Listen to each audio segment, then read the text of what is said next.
Let's do some behind the scenes of how I made my Halloween nails this past year. It's taken me forever to finally sit down and do this. This also happens to be like the one video that TikTok refused to show to anyone, which of course it was the video that took me the longest to make everything in. So let's take a look. Also, I was really bad at doing behind the scenes footage, so there's only some. So you can see at this point I've already made the bottom of the coffin, and this whole thing was an experiment. So it changed as I kept like working on it. I started out the bottom. I started with some like white acetate sheets.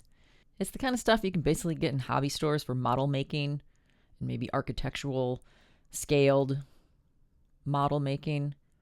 You can cut it with scissors or whatever, pretty thin stuff, but that was too floppy. And so then I started adding some 3D white clay gel to it, and then was working on it with some hard white gel as well that was potted that I could more brush on. And then the clip, which I never even got around to talking about, was me just trying to form the top of the coffin lid.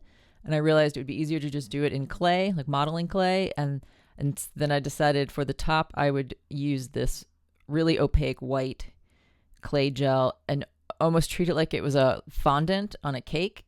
So I'm just going to try to mush out a sheet of it and lay it over the clay I have in there, and then sort of flatten it with my sculpture tools there to get the sharper edged box-like shapes that I need. And this was just sort of my trial run to see if this would even work. So I'm just sort of messing around that it's not going over the entire piece. And this gave me enough. It sold the wooden look enough. I could get the sharp enough edges if I was using that flat-ended tool. So I went ahead, and that is how I did the top. And here I'm still just doing some final shaping, really just figuring out what I want to do. And now I'm trying to pop that lid off. That's cured, and now I'm going to do a little filing, and then there's going to be a lot more shaping involved. The other part that killed me was this was at an angle because it was on a nail, and nails are curved. And this whole thing just started as a gag. Wouldn't it be funny if I'd put a coffin on a coffin-shaped nail for Halloween? And this is how quickly it got out of control. I made this whole set of nails.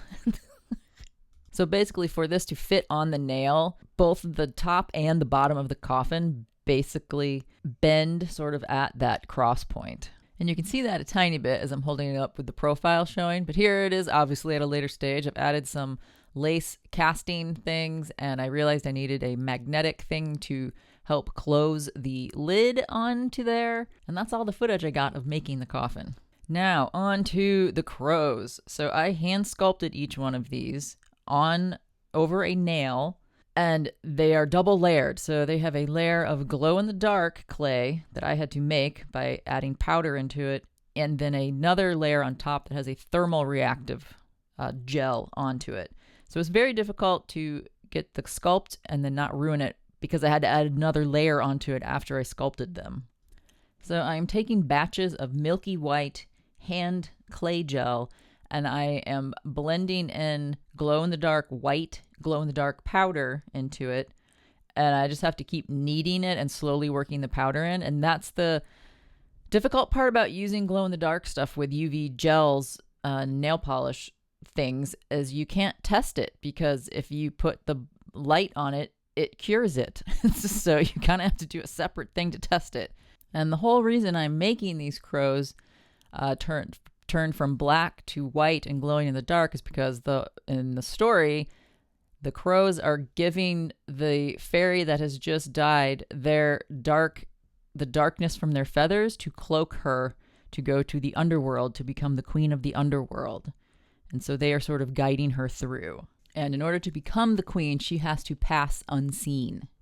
And here is the start of the under sculpt, which will then become that black sculpt. There's one further along. And I do actually put a purple glow-in-the-dark color for their eyeballs. So their eyeballs glow different than their heads. And here I'm kind of trying. At one point I tried to mix more of a paint that had the black thermal powder in it to see how that would work. Because like I said, everything I was doing was a trial. And here we have a couple of the crows enjoying their little tanning bed experience here in the lamp. So I could kind of see how they were glowing when I would cure them. And here in just a second, there, I turn the lamp off. You can see the cool purple glow on their little eyeballs. And here's a little test after they just came out of the lamp. I was running them into a dark room so that I could see how bright they were. These were so cool when they were all just white. It was such a nice, massive glowing effect that they had. And sculpting these crow heads like this was such a pain because the gel does start to kind of not melt, but it doesn't necessarily retain its shape on one side while you're working on the other. So I would have to quickly go back and forth between both eyeballs, like both sides of the head, to make sure that I hadn't accidentally deformed the other side, that I finally got to where I liked it. So there was a lot of back and forth. And look at that. That's in a completely dark room. That white glow-in-the-dark powder was just amazing. It is so bright. But obviously in the end, they don't glow this bright because I have to go back and put the layer of thermal black on them. And so that toned it down a lot. They still worked, but it's too bad that they couldn't shine that bright. And this is just another little test to kind of see how long they're lasting. And here is the queen of the crows. I decided she needed a crown. And then I also made her into a hand puppet, or a fingernail puppet, have you. And her lower beak is actually another nail that I just cut off. And then I attached it with some elasticy string to that ring on my finger so the queen can caw. Okay, now onto the poor fairy who died on All Hallows Eve, making her destined to become the queen of the underworld. Here's the start of her. That is a real dried flower. Fun fact, I used to make dead fairies out of real dried flowers, and they have held up surprisingly well over the years. That was over a decade ago. But yeah, so I used a mold for a doll head, but then I had to file it down to make it fit better, the size that I needed to fit in the coffin. So it's sort of a Frankenstein job. Oh yeah, and I'm just now remembering when I painted her face, this was the first paint job, and I really liked it. And then when I tried to basically seal it, I completely messed it up, and it made all the painting I did melt on it for some reason. Yeah, so that wasn't fun. And I do think this is the tiniest fairy I have ever tried to sculpt. And here is a finishing shot of the coffin.